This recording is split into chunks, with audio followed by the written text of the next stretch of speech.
Alright, so here we are around the front of the aquarium, and I'm going to try and go through it sort of quickly so we can get this all into one video update. But over on this side, we're going to have a gate valve to control the flow so that you can get a silent siphon. If you look up bean animal, they'll tell you how to do that. It's pretty easy. So there's my 3 lines dropping into a pre-filter chamber in the back of this bow front 20 gallon, separated by a piece of red acrylic, which fills all the way to the top and overflows into 2 100 micron socks, which I can reach in and pull out. There's a clear lid on here right now. And then all that water bypasses this middle chamber in here through. There's a 1-inch line here, and there's also an additional one around the back that come across and drop into the top of the bio balls here. And just run through a standard, bio ball sump setup, where it comes down through. Like I said, I've got that Marine Pure porous bricks. That's pretty cool stuff. I was real impressed with it, so I'm excited to see how it's going to hold bacteria and how it's going to hold up. So again, and then like we said, I can control from my return side. Pressure side's got a manifold up here. I can control how much water's running into this refugium section / hatchery tank, new fish tank, sick area, isolated area where I can control light, whatever I want just in that area of the tank. So I can grow live plants in there. I could set a later I could put a protein skimmer in it, whatever. It's just a controlled, easy area to get at. So I've got my heater stuff is set up back here. Like I said, there's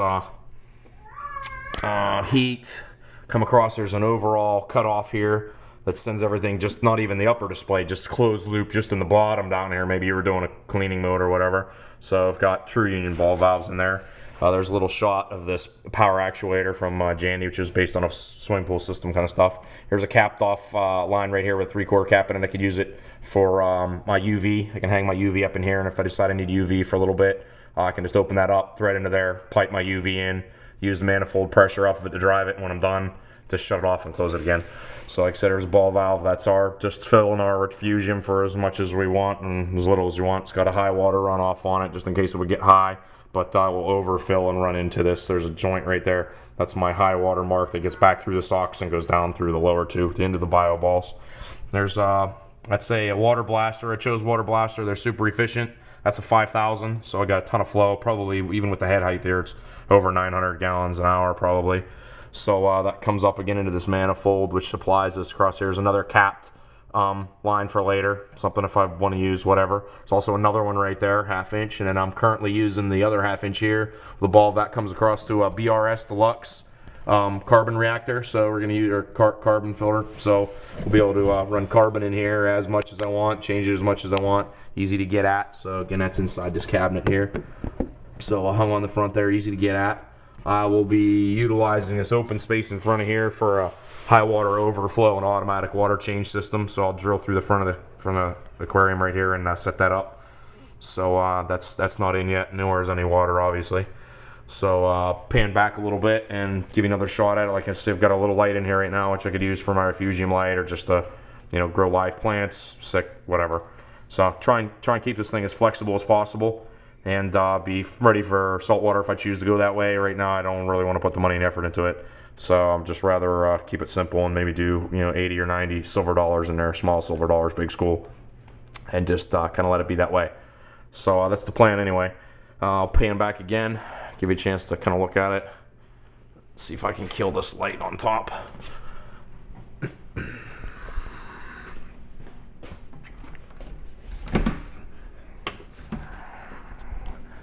Gives you a little different shot of the overflow that's in there. We've got the spillway just all the way across, which is really kind of nice. So this has all been ran in the garage for a couple of months just to be sure that we got no kind of leaking issues. Everything shuts off and starts every time by itself.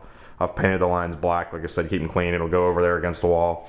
And I've got a lot of fake plant foliage that I bought up and fill this thing with some fake plants, and really ought to come out good. We're going to go with Tahitian Black Moon Sand. Just real quick, we'll just do a quick talk and just clean the glass in here so it's a little cloudy in there. Just did an algae scrub on it.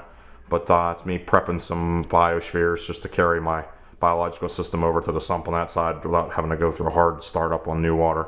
But those guys have been in there for, that tank has been running for over 10 years, but those fish are probably 3 years old maybe. So just keep a few. I've gone through a recent move, so I don't want a bunch. It's real driftwood. Those are all fake plants. That's an Eclipse System 12. Great tank for a beginner.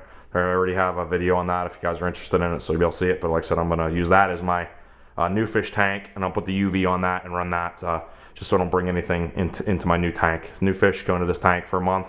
Everything's great. I'll run the UV. I like them. Move them over to the other tank. So they'll both. That one's getting converted into RO water. I wasn't using RO before, so I'm just kind of going easy with it. But it's been a great little tank. I've had 55s.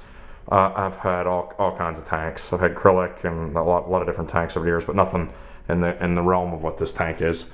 So this is going to be a little over 130 gallons of capacity probably. So I'm excited. Rubber lined in the bottom, cork on the bottom of the floor, keep it from moving around. I made that a little extension plate right there. If this thing ever has a little bit of a leak or something like that, there's a hole in the bottom of the plywood underneath the aquarium, which you can see a little light shining through right there. That would let the water down into my sump. Would immediately set off my sump, and I've got a little water alarm there. Stay in the rubber pan. It's down underneath everything. I'll try to think of everything I could just to, circumvent any issues with this thing. So, the way tanks can be, and it is a used tank. It's about 8 years old by the manufacture date on it. So, should have another, good 8 years on the silicone. So, it's scratched. The last owner had it wasn't very careful, so they just had enough of it and said, hey, come get it. Fish and all. It was a reef tank before, just fish only. So, like I said, I've tried to use whatever I could out of that system and just made whatever else I needed. So, there she is. I'll do another post after I put some water in it here. She's going to be getting RO water starting tonight. Try and fill her all up and start putting fish into it here in another week or two after everything balances out and get good numbers. So there she is. Thanks for watching.